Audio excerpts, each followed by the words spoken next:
இன்றைய புனிதர் அறிவோம். ஜனவரி 13. புனித ஹிலாரி.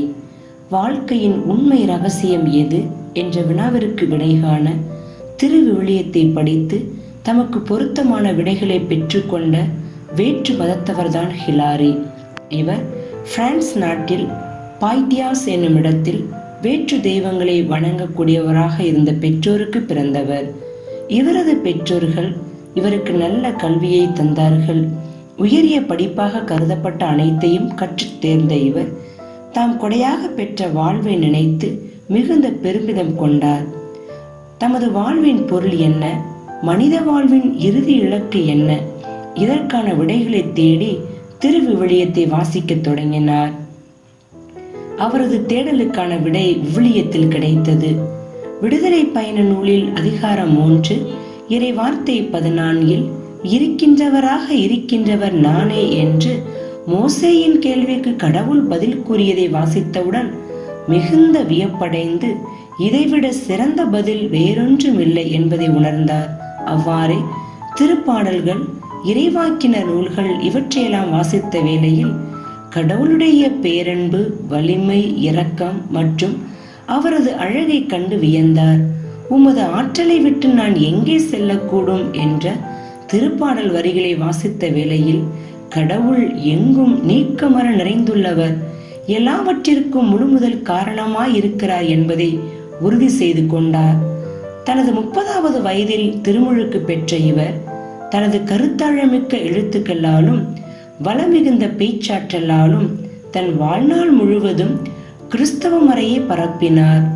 ஆன்மீக தேடலும் விசுவாச உறுதியும் கொண்டிருந்த ஹிலாரி 350ஆம் ஆண்டில் பாய்டியாஸ் ஆயராக திருநிலைப்படுத்தப்பட்டார். அச்சமயத்தில் கிறிஸ்துவிடம் இறைத்தன்மை இல்லை, மனிதத்தன்மை மட்டுமே உள்ளது என்ற ஆரியூசின் தப்பறை மிக தீவிரமாக திருச்சபையில் பரவியிருந்தது. இந்த தப்பறையை முறியடிக்க தீவிரமாக செயல்பட்டார். அச்சமயத்தில் இந்த தப்பறையின் தாக்கத்தை பற்றி விவாதிக்க, சரியான பதிலடி கொடுக்க ஆரல்ஸ் நகரின் பேராயர் மாமன்றத்தை கூட்டினார். இக்கூட்டத்திற்கு ஹிலாரி சென்றார். ஆரியூசின் தப்பறை கொள்கையை பின்பற்றியவர்கள் அதிகமான பேர் அங்கு இருந்ததால் இவரை அவர்கள் பேச விடவில்லை. அது மட்டுமல்லாமல் இந்த கொள்கையை பின்பற்றி வந்த பேரரசர் கான்ஸ்டன்டைன் இவரை நாடு கடத்த பரிந்துரைத்தார்கள்.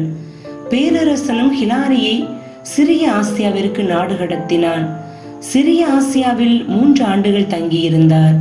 இந்த நாட்களில் கிரேக்க தந்தைகளை பற்றி நிறைய அறிந்து கொண்டார். தம் வாழ்க்கையின் மிக சிறந்த பங்களிப்பாக அவர் கருதிய மூவர் இறைவன் என்ற நூலை எழுதினார். 359ஆம் ஆண்டில் கிழக்கத்திய ஆயர் பேரவை அழைப்பின் பெயரில் செலுசியா மாமன்ற கூட்டத்திற்கு சென்றார்.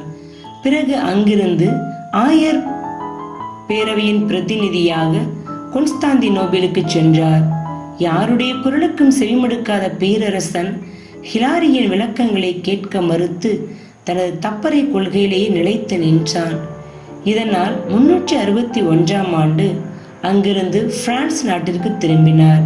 அங்கே அவருக்கு உற்சாக வரவேற்பு அளிக்கப்பட்டது. மன அமைதியோடு காலத்தை கழித்த ஹிலாரி 368ஆம் ஆண்டில் இறைவனடி சேர்ந்தார். திருத்தந்தை 9ஆம் பத்திநாதர் 1851ஆம் ஆண்டு ஹிலாரியை திருச்சபையின் மறைவல்லுனர் என்று அறிவித்தார். புனிதரிடமிருந்து கற்போம். இறை வார்த்தையில் இறைவனது குரலை கண்டுணர்வோம்.